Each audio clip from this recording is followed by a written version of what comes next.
Father at this time to read the message to which Father referred in the foregoing sermon.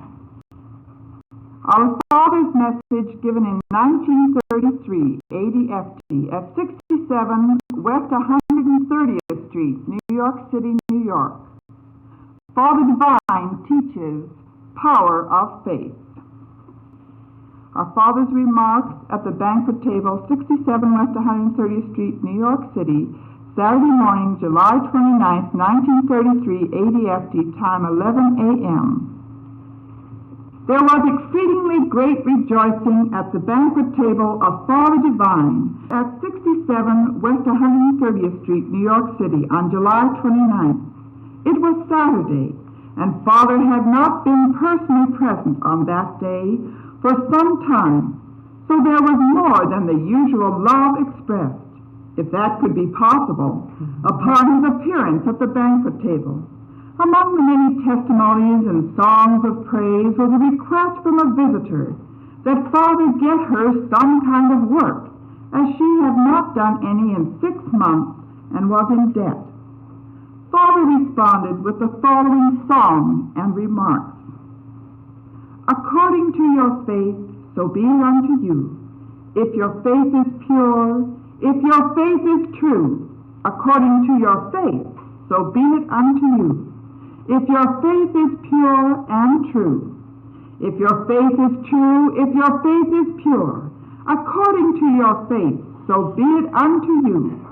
If your faith is pure, if your faith is true, according to your faith, so be it unto you. Father speaks as follows. It is wonderful. Peace, everybody. Here you are again, and there I am, as I shall eternally remain, one in all and all in one. That is the great mystery of God in the midst of the children of men. For this cause we can rejoice and be exceedingly glad to know the prayer Jesus prayed has been heard, and not only heard, but has been answered on this plane wherein we stand. And each and every individual that can observe these limitless blessings that are put forth here can discern that God is in the midst of thee. I am rejoicing to say, as I thought within just then, if a person seeks a blessing, they can receive it if they seek it, or if he or she seek it from a spiritual point of view. The very blessings of this truth can be unto you. You will receive blessings far greater than you can imagine by making your mental and your spiritual contact and seeking them in God's way. If you desire a position, if you desire health, if you desire happiness, or any other blessings that the people are seeking, you can receive both it and them, for there is a full and a plenty for all, and none need lack in God's abundance. But if you look to individuals as persons, yea, me as a person, and do not look to the fundamental principle, the ideal of life, you may be misled, and you may catch the shadow and miss the substance. The great thought is for a person to seek the substance and not merely the shadow. The material blessing without the right concept and understanding of the Creator of both it and them is but the shadow. But with the right concept of God's ever-presence as a great Creator, the author and the finisher of all things, the substance and the shadow, they are one even as the Father and the Son. The material expression of things, with the right concept of them, can be recognized as the real, as the substance, and not merely the shadow. But without the right concept and recognition or understanding of them, the material things are limited, and they carry with them a germ of unbelief and of doubt and mistrust in God, without the right concept and recognition of them. It is indeed wonderful. With the right concept and recognition, the very material blessing, yea, even every individual material blessing that we receive, it can be put forth to increase our faith and to confirm our hope and perfect us in this infinite love. But when we seek a blessing or blessings from individuals as persons and do not observe the fundamental that is back of it, and refuse to seek the invisible realm for whence cometh these blessings, we are misdirecting our thoughts and misdirecting our energies and our efforts to bring into outer expression the desirable blessings that our souls and our bodies so long have sought for. It is indeed wonderful.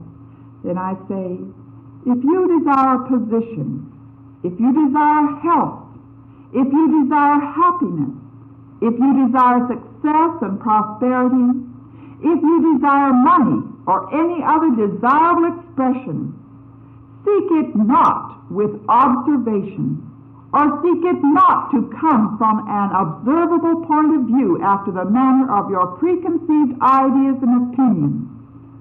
That is the way of man. But when you seek the blessing, when you ask of God, leave your request with him that liveth forever, and the great Creator, your Savior, will bring forth the desirable blessings into materialization, and you will observe them when they are materially manifested, if you seek them from a spiritual point of view. They are brought down on the material plane, it is true, but we must not seek them from an observable point of view after the manner of the mortal version of the human mind. The human mind has its ways, its ideas, its opinions, and its plans to seek and to receive blessings after the manner of its plans and customs. But the very Spirit of God's presence speaketh for those, I say, for those of you that are the children of Abraham. The just shall live by faith. Then faith is the substance of things hoped for. It is the evidence of things not seen. You do not observe them in the beginning, because the kingdom of heaven cometh not with observation, you see. It is indeed wonderful. But when you take your burdens to the Lord, leave them there and forget all about them, knowing within yourselves God has a way and has means and avenues of life that you know not. Therefore, wear those mortal versions as loose garments, every mortal version. If you wear them all, it is good to throw off that veil, that shawl, and allow yourselves to wear the garment of righteousness, for the just shall live by faith. And faith is the substance of things hoped for. It is the evidence of things not seen, not knowing how your blessings will come, not seeking to know, for if you know how they are coming, you see, and they are not coming by faith. It is indeed wonderful. Desiring food and raiment, comforts and other conveniences, do not think I must necessarily personally give them to you, but remember, they come forth by your faith, and that is not by sight nor by hearing, but they come forth through and by the righteous judgment that cometh through your great Creator. For this cause we know he that liveth within you, through you, even in you and through you, he lives in expression on the material plane for the people's consideration. He it is that worketh the will and to do, and has a way for you that you knew not, yea, even that you know not here and now. I am not taking thought how tomorrow will be, but today is the day of salvation. Today is the day of grace. We have the abundance of the fullness of all good things today, here and now, and tomorrow we will have the same. For sufficient unto the day is the evil thereof. For this cause we can rejoice and be exceedingly glad to see you coming up by faith and beginning to inherit your rightful inheritance that cometh not with observation. It is indeed wonderful. We are rejoicing because God is truly in the midst of you, blessing and helping those that will seek him believingly. He that cometh to the Lord must believe that he is, and that he is a rewarder of them that diligently seek him. These blessings come forth not with observation, but you must have faith to believe and be consciously convicted unto this realization. They come forth not with observation, but by faith. It is indeed wonderful. Then we can seek those things. We must believe that both he and the blessings are, and we must believe they are, though you see them not. You will come to him by faith and not by sight, not coming to some person or individual, but coming to the only real principle, the fundamental that you all have been seeking. It is indeed wonderful. That is why I stress it as a continuous thought when I speak or talk. It is not necessary for you to contact me personally. It is not necessary for you to see me, nor come to me personally, as God is all my present, a present help in every need.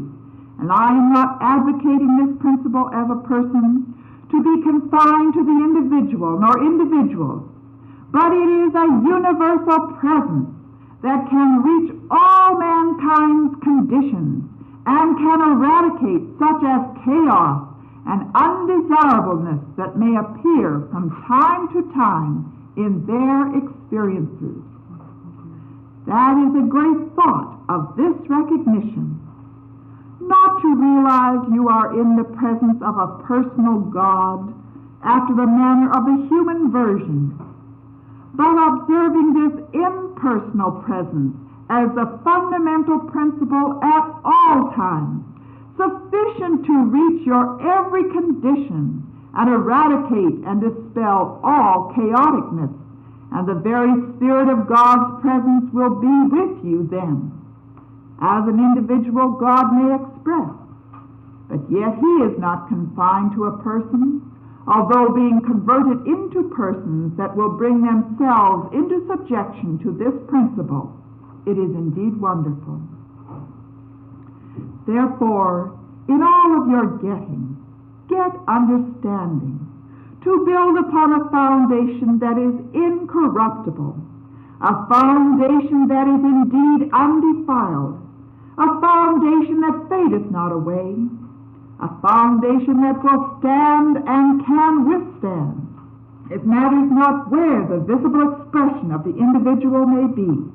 Christ in this great omnipotence will be with thee, as power for your weakness, and as omniscient wisdom for your ignorance, being the omnilusence for your darkness, lighting up your dark pathway wheresoever you may be, by the recognizing of him.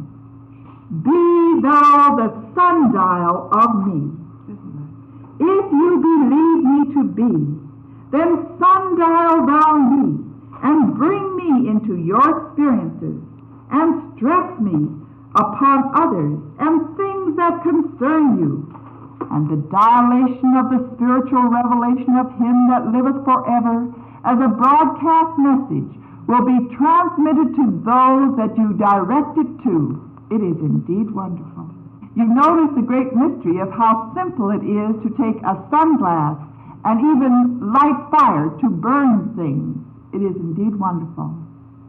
It draws the strength of the sun, or tracks the rays of the sun, and directing those rays on things, it has been said, and it has been done, to even burn things as wood and paper. It is indeed wonderful.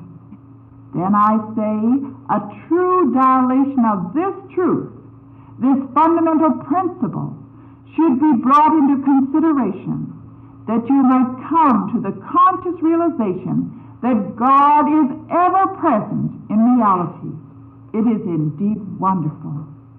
Your sunglass, you hold it before the sun, and the sun will reflect through and direct the rays through the glass to the thing it is focused upon more than upon the glass itself. It is indeed wonderful. These truths are simple, and yet they are plain. When you come to the rightful consideration and realization of the thing, and visualize and gaze upon this fundamental principle and build upon it, you will find you and your work will be incorruptible, undefiled, and it cannot fade. It is indeed wonderful. Simple as it may appear to be, the little sunglass still may be cold, even as it may be termed. I may seem to be cold at times, but through your visualizing something that is perfect, something that is good, you tend to produce and bring into your experiences the real reflection and expression of the true radiation of that which you are gazing upon. It is indeed wonderful. If you notice carefully, the very glass may be cold, though you may hold it between the sun and the object that you are focusing the rays of the sun upon. And that which you are focusing the rays of the sun upon may burn, yea, even catch fire, but that glass may be cold. Do you not see that science has brought into expression through scientific discoveries the great significance of gazing upon the fundamental principle and focusing the rays of this truth upon things, that it may produce for you the desirable condition, whatsoever it may be? It is indeed wonderful. Insignificant as I may appear to be, millions and millions of people are being blessed through their recognition, through their concentration, and through their focusing this fundamental principle, whose rays I extend through me as it is to thee, that you might enjoy the ever-presence of your great Creator. It is indeed wonderful. Take these thoughts into consideration. The very Spirit of God's presence is sufficient, whether the personal presence of any individual be at hand or not. By your concentrating upon and visualizing Him, the very spirit of this presence will be produced and brought into expression in your experiences, and you will recognize the presence of Him and others. God is a God at hand and not a God afar off. It is wonderful. Now, as I say, the sun being supposed to be 93 million miles from this planet, yet by your using your glass and focusing the rays of the sun through it to the object you desire to express the strength of the sun in, you see it begins to burn. It is wonderful. Truly might have John said, I indeed baptize you with water unto repentance, but one cometh after me whose shoes I am not worthy to unloose. He it is that shall baptize you with the Holy Ghost and with fire. It was essential and necessary for them to behold the Lamb of God. Therefore he said, Behold the Lamb of God that taketh away the sins of the world. Visualizing such and gazing upon the same, he used this name, the Lamb, as a glass, that this power might be focused through. By their focusing this glass upon the individual, to baptize them with the Holy Ghost and with fire. It is wonderful.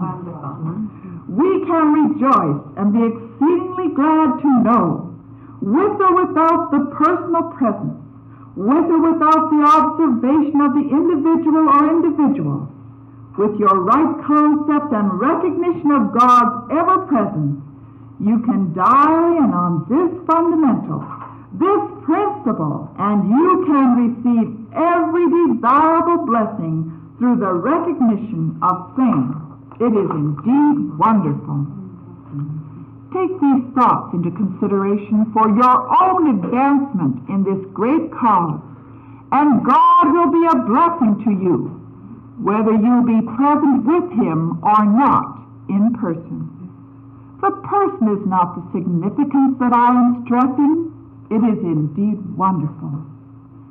Yet for the salvation and redemption of mankind, it was essential for this principle to be converted into a person, that man might observe and behold the glory of God and his grace as it is, yea, as it was. When you beheld him in the fullness of his glory, I heard them say, in him was life, and that life was the light of men, that lighteth every man that cometh into the world. Do you not have an enlightened understanding such as never before? It is indeed wonderful. Then he lighteth every man that cometh into the world. And this word, as I afore said, that was made flesh and dwelt among us, we beheld his glory as the glory of the only begotten of the Father, full of grace and of truth. That is the way we as individuals, as being termed persons, were to behold his glory, by its being in the flesh. It is true, that was essential. It is true that we beheld his glory as the glory of the only begotten of the Father, full of grace and of truth.